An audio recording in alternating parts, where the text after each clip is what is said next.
बहुत से हमारे इलेक्ट्रिशियन को पता नहीं है कि आरसीसीबी अंदर से कैसे काम करती है। यह आरसीसीबी 40 एम्पियर और 30 मिली एम्पियर की 1.5 वोल्टेज की बैटरी से हम पूरा टेस्टिंग दिखाने वाले हैं और बताएंगे आपको खरीदते टाइम ये क्या करना चाहिए। तो देख सकते हैं हम इनपुट और आउटपुट को शॉर्ट कर रहे हैं न्यूट्रल, और इनपुट आउटपुट फेज दोनों को शॉर्ट कर रहे हैं। तो इस तरह से शॉर्ट करने के बाद हम 1.5 वोल्टेज की बैटरी से हम इसको टेस्ट करेंगे।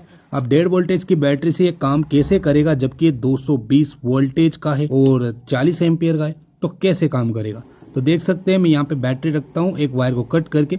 देखो यहाँ नीचे पॉजिटिव ऊपर नेगेटिव है, तो ये ट्रिप नहीं कर रहा जबकि शॉर्ट हो रहा है। इसको मैं सीधा कर देता हूँ, ऊपर पॉजिटिव नीचे नेगेटिव करता हूँ तो ये ट्रिप कर जाता है। ये देखिए कुछ इस तरीके से। यदि अगर आप कोई दुकान पे जाते हो और एक दुकान पे आपको पता नहीं है कि ये चीज़ सही है या नहीं, तो आरसीसीबी टेस्ट करने का यह सबसे बेहतरीन तरीका है। अब ये उल्टा करने पर काम नहीं कर रहा, इसका क्या रीज़न है, तो इसको ओपन करके हम आपको दिखाएंगे। चलिए, एक पोल ठीक है, दूसरा पोल भी कुछ इसी तरीके से ही टेस्टिंग किया जाता है।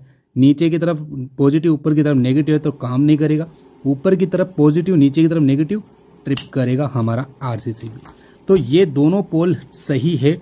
आप इस तरह से दुकान पे जाएंगे तो एक छोटा सा सेल लेके चले जाएं, 220 वोल्ट से टेस्ट करने की कोई ज़रूरत नहीं है। चलिए अब मैं आपको सिखाता हूं कि ये आखिर बैटरी की मदद से कैसे काम कर रहा है, जबकि ये 220 वोल्ट का है, 40 एम्पियर का है। तो इसको ओपन करते हैं और इसके मैकेनिज्म पार्ट को बाहर निकालते हैं।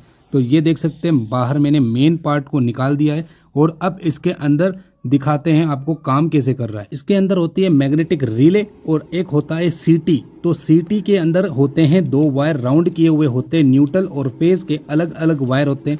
जब भी इन वायरों में अनबैलेंसिंग करंट होता है दोनों में से एक में, तो यहाँ पर सीटी एक्टिवेट होती है और यहाँ से करंट 30 मिली एम्पियर का फ्लो होता है और इस रिले के अंदर जाता है और ये ट्रिक कर देती है। लेकिन मैं यहाँ बैटरी को उल्टा कनेक्ट कर रहा हूँ तो सीटी में करंट तो फ्लो हो रहा है मगर ट्रिप नहीं कर पा रही है। जैसे ही मैं बैटरी को सीधा करता हूँ तो सीटी के अंदर करंट फ्लो होगा और ये ट्रिप कर जाती है। तो आखिर ये क्या रीजन है, जबकि करंट तो फ्लो हो ही रहा है ना। तो आपने इसका रिले मैकेनिज्म तो देख लिया कि किस तरह से ये रिले काम करती है। तो ये उल्टे होने पर काम क्यों नहीं कर रही, इसका रीजन है डायोड्स। इसके अंदर एक डायोड लगा हुआ है, ये रिवर्स करंट को सपोर्ट नहीं करता। जब इसमें रिवर्स करंट आता है तो ये डायोड करंट को शॉर्ट कर देता है, कोयल तक पहुंचने नहीं देता है। कभी आपने सोचा आरसीसीबी इस तरह गिराने पर ट्रिप कर जाता है, हल्का सा गिराते हैं ट्रिप कर जाता है, क्यों? जब हम आरसीसीबी ऑन करते हैं तो इसके अंदर एक मैग्नेट होता है, ये वाला हल्का सा मैग्नेट चिपक जाता है। जब भी इसके अंदर झटका लगता है तो ये मैग्नेट उतर जाता है और ये ट्रिप कर जाता है। ज्यादा जानकारी के लिए जुड़े रहें।